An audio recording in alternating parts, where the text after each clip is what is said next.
This is the cane that belonged to Tom Thumb, the midget. Jeanie, where'd you get Tom Thumb's cane?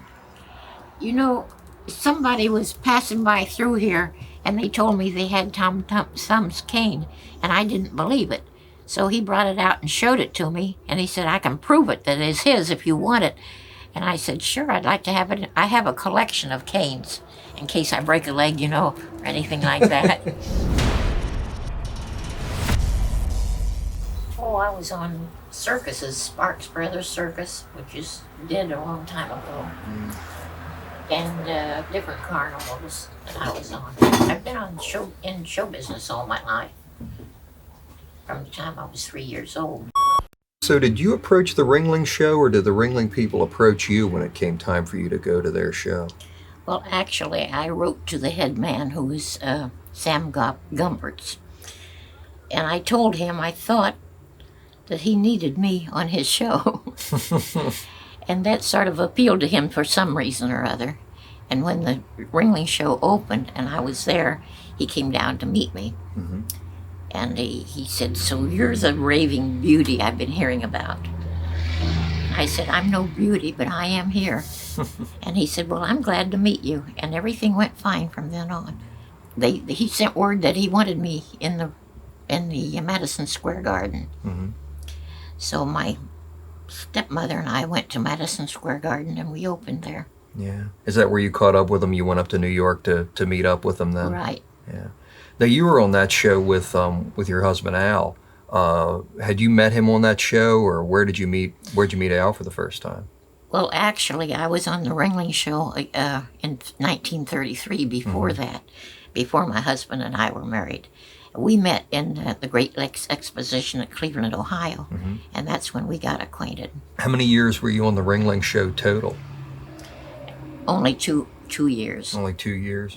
And that was they were split apart then? You were with them earlier and then later on? Right. As well? Right.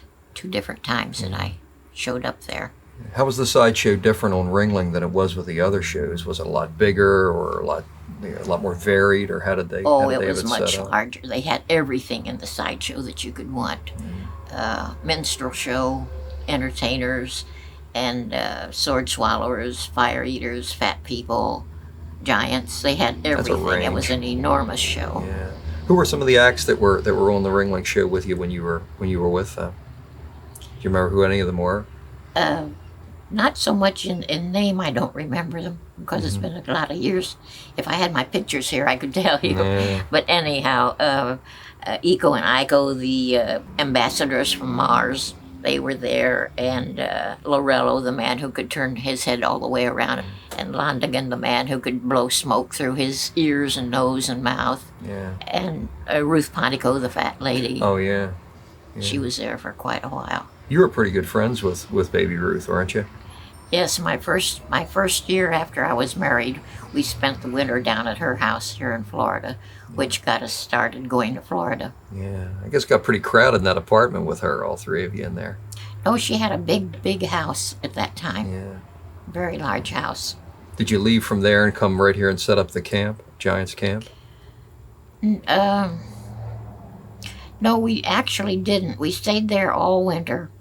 We went on the show the next year on the road, and when we came back that next winter, we found this piece of property and bought it and started building it. Yeah, started building it from there.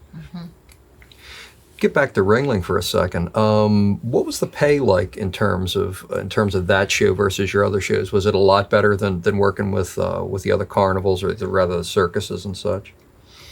Well, I wouldn't say it was any better. You were supposed to have so much prestige by going to the Ringling show that was supposed to mean a lot. But we found later on that it was better to have our own show. Yeah. And do our own thing. Yeah, so managing your own show was a lot more profitable than working for somebody else. Much more profitable. Yeah. What was it like in terms of your time with Ringling? I mean, was there a lot of time to socialize or get away from the show periodically and go off and do things, or was it pretty much work? Well, back then we had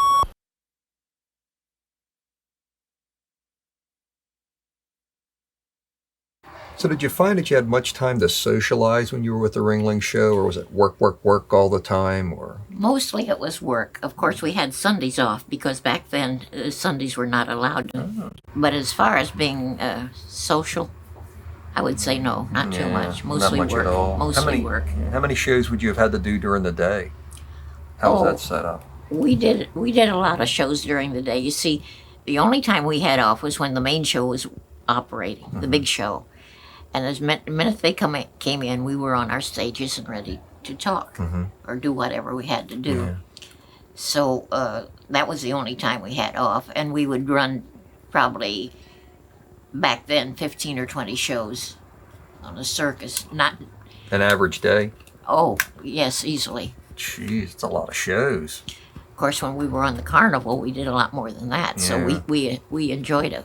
Yeah. When would your day start with the big show, with the big one, with Ringling? When would that start and when would it end? What was your average day like?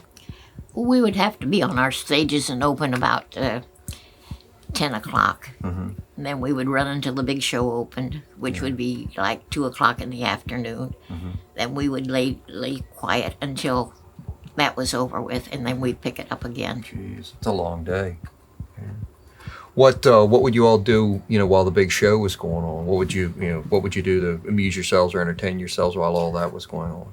Well, most of us had a lot to do. We had washing to do in a bucket. And we had sewing to do, bending our costumes. Yeah. And everything had to be in tip-top shape when you were on the Ringling show. Yeah. Did you find the audiences different with the Ringling show than you did with the carnivals or the other circuses? Was it about the same, just a bigger crowd, or? I would say they were a different class of people, actually. They were, the carnival people were out to have fun. Yeah. And the circus ones that came to the circus seemed that they were out to make sure they got their money's worth. That's one way of dealing with it, I suppose. What were the accommodations like with Ringling? I mean, how did they have you all put up? Was it a train show, or how did they have it all worked out with you? We traveled by train, and we had, I guess you'd call them bunk beds. When I was there by myself, I was in an upper bunk, which was a little difficult. Yeah, I would think so. But we traveled by train, and they had what they call a pie car. If you needed something to eat, you could get something to eat there. But mostly you just waited until you got into town Yeah. and got what you wanted. Yeah. The how many spots would you all be playing in a week? I mean, would it be Oh, one every spot? day. Every day we went to a different town until we showed Los Angeles. There we played there for 10 days. Yeah. And that was really like heaven because we could get an apartment Yeah. and live like people. Who picked up the expenses for those apartments and stuff? Was that? If Was you that out of wanted your it, pay, you picked or- it up yourself. Oh, the show didn't pick that up for you. Huh? No, Well, no. take it out of your own pocket, I Of course, guess. when we got on the road, everything, the food was furnished and the accommodations from getting to and from the train, that was all furnished. But while you were in Madison Square Garden or Boston Garden, you're on your own. So when did your season start and when did it end? How long was that?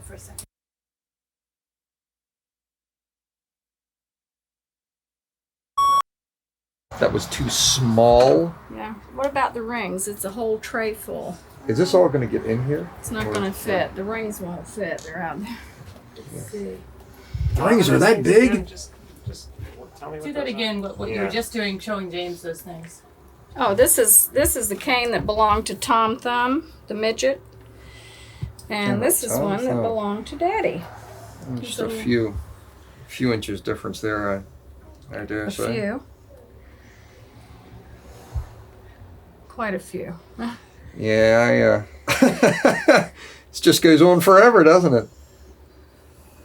James, Holy ask Jeanie where moly. she got Tom Thumb's cane. I'm just curious. Yeah, out of curiosity. So am I, as a matter of fact. Ask Well- her though. I need James to ask. Yeah. Jeanie, where'd you get Tom Thumb's cane? You know, somebody was passing by through here and they told me they had Tom Thumb's cane, and I didn't believe it. So he brought it out and showed it to me, and he said, I can prove it that it's his if you want it. And I said, sure, I'd like to have it. I have a collection of canes in case I break a leg, or anything like that. and I put it in my collection. That's a great little stick. Great little piece. Right. Hello.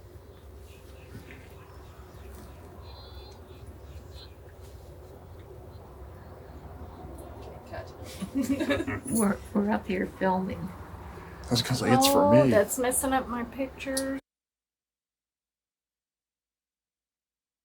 Daddy broke his leg in an accident in '57, and they didn't have crutches big enough for him, so they had to make some. I think they made it out of oak. And when they made them, they were too small. And he kind of walked like this with them, bent over. Holy. So this was even too short for him. Good Yeah. heavens. Well, that's a heck of a And crutch. luckily, when the garage got termite infested, it didn't get into didn't the get into the clutches. crutches. The crutches were Oh, all that's good. okay. How tall was he exactly? 8'4.5". Tell me that again. Ready? How tall was he? 8 foot 4.5 inches. Jeez. Yeah, that would be too short, I dare say. Yeah, it's not bad enough to have a broken leg and have to hobble around, but then you have to hobble around on what's supposed to help you get around. Yeah, they made him a little cart that he pulled himself around in the house, or made us push. Had a platform with big casters on it, and had a chair, had a 2x4s on it with holes cut so the legs of the chair would fit in it, wouldn't slide off. Jeez. And he took up the carpets and everything so he could get through So the he could house. wheel around. So was he And sort of had his sitting leg down, or- propped up on had a thing on the front of it with like a flange attached to the base of it, and some kind of little rack they had to stick his broken leg in. Holy. How long was he in that? Too long. Yeah. He was miserable. And he made everybody else miserable. Yes, well, being in pain is no fun. Especially if your crutches are a little short, too, I suspect. Judy, you had unusual parents, or at least unusual looking parents. Did you have a normal childhood, or an unusual childhood? What was it like? I never thought I did. I thought it was just. Will you start like, by saying my childhood was? Because you won't hear my voice in the my interview. childhood was normal. And that's the only family I ever had. So, I wouldn't know anything any different. Everybody liked them. Everybody wanted them to be their parents. And they stayed here all the time and had all kind of parties, and all the kids, even if I wasn't home, they'd come over and ask if they could play pool or whatever. One boot coming up. Boy, that's a piece of work. Look at that. Good Lord. Yeah, That's a size 22, but it pinched his toes. They were too narrow. He had them made over in Kissimmee. Saddle maker. Made 2 pair for him. Made a brown higher top pair and then the gray cutoffs. And he didn't wear those very much because he said they pinched his toes. And we keep it with the giant ring collection. We go to antique engine meets and show the giant rings and the boot and the pictures. that's a piece of leather. Good Lord. How much did his shoes cost? Do you know? Gee, I don't. How much do they Lot of cost, money. Mother? Well, over in Kissimmee was a harness maker, Circus man, and he made them for my husband. Would you believe for only $50 a pair? How much did small regular men's shoes cost in those days, though? $3.98 for good ones.